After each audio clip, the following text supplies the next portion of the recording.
Monday, May 2nd. The city's been under siege now for a good month or so, and everyone's getting a little tired. A little bit of that bunker mentality.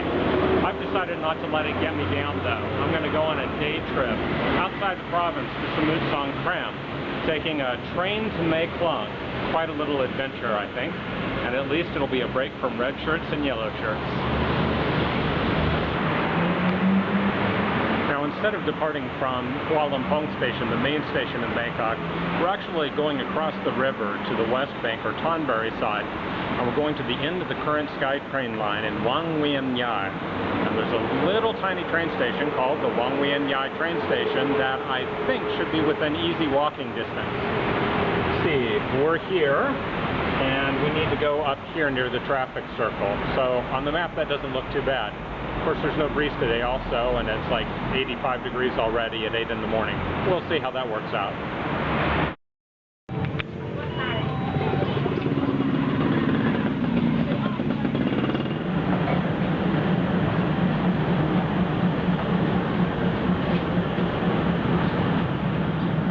So we found the station.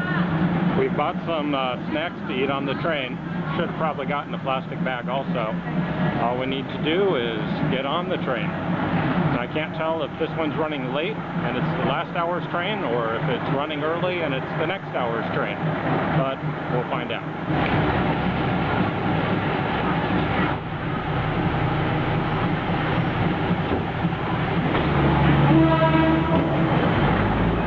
When you first depart from the station at Wongwian Yai, it's surrounded by markets, and it seems like it takes a long time to get out of the city.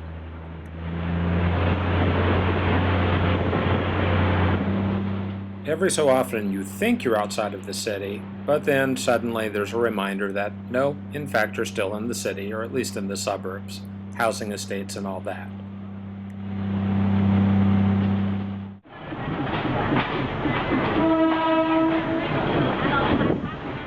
After about an hour and 8 or 9 stops, we pulled into Mahachai in Samut Sakhon province. This was the end of our first leg.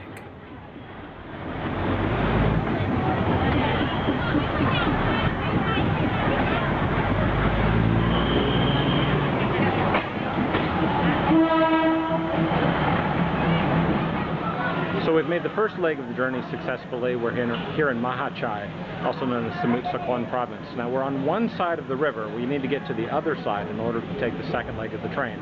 We've got about 3 hours between to do that. A chance to explore a little, and then also to go and eat a bite perhaps, so we have the energy. The big challenge, of course, is that I'm being photographed even as we do this, so trying to keep my train of thought going is a little challenging. Speaking of trains of thought, this is the station here where we ended up. It's right in the middle of the market, although it's not as in the middle of the market as the second one we're going to go to a little later today. But you'll see that this is a pretty tight fit with vendors on one side, vendors on the other side, and train tracks going right down the middle. Let's see what we can find here in Samut Songkhram. We ended up finding, on the recommendation of a friend, an open-air restaurant that serves seafood right next to the river with a commanding view of the bustling harbor.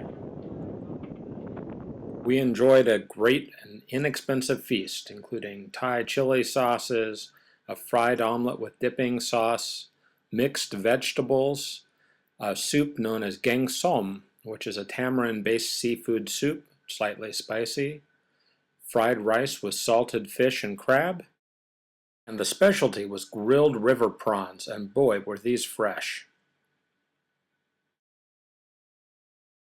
So we found the right boat. It wasn't clear at first which one it was. It's the smaller of the two, apparently, and the boat seems to be possessed by a crazy dog, or at least it has a possessed dog on it.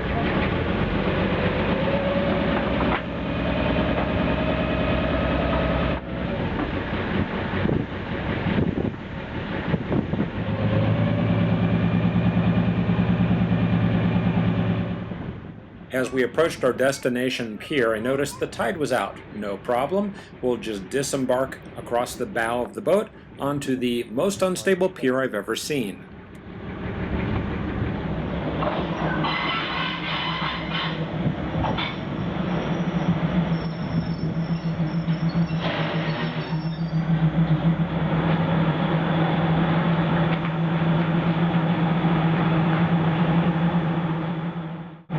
we found our way across the river, found the right train station. Well, it's the only train station, so I assume it's the right one. And so all we need to do now is get on and go to Mae Khlong in Samut Songkhram province.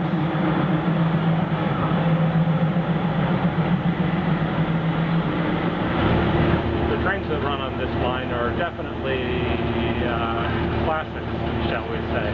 They look like they predate me by about 20 years, maybe more. Still, they're clean, and once the train gets moving, pretty comfortable with the cross breeze. No air conditioning, but we've got these handy fans overhead. Really, what more do you need?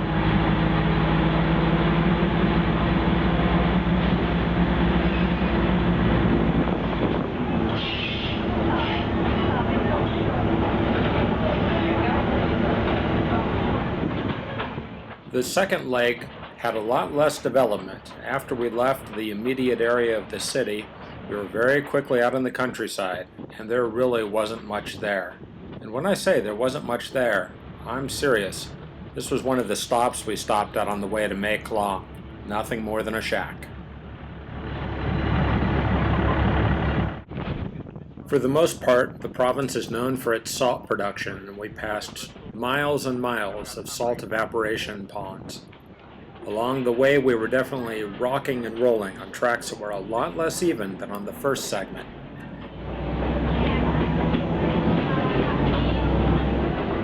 Inevitable result, of course, people started to get drowsy. And when I say people, well, I mean pretty much everyone. We made several quick stops along the way, picking people up, dropping them off, and loading on large bags of sea salt to carry in the main compartment to the market.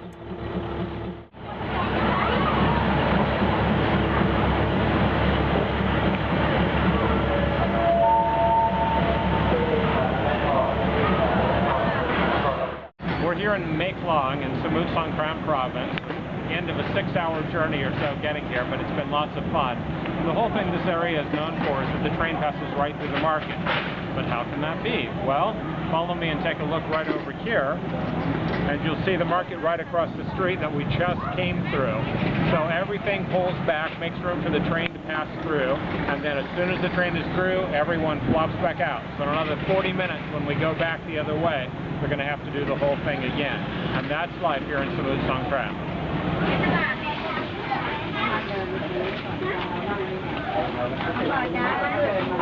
So we're pulling out of Mae Khlong, and the ladies back here told me I could sit in the driver's cab. They don't seem to know anything, though, about the train, so I'm probably going to get arrested. Let's take a look at the market now.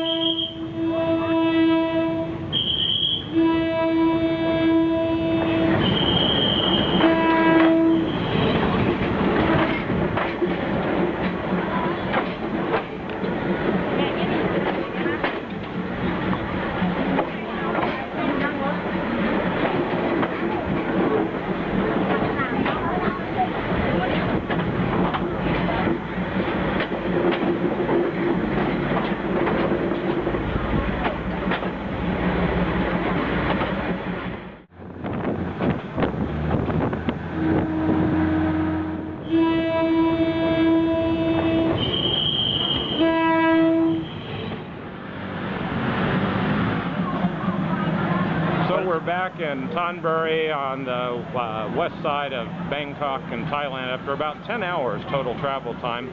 Hot, dusty, breezy, little pieces of leaves flying in the window, but a grand adventure nonetheless, and one you should try when you come and visit.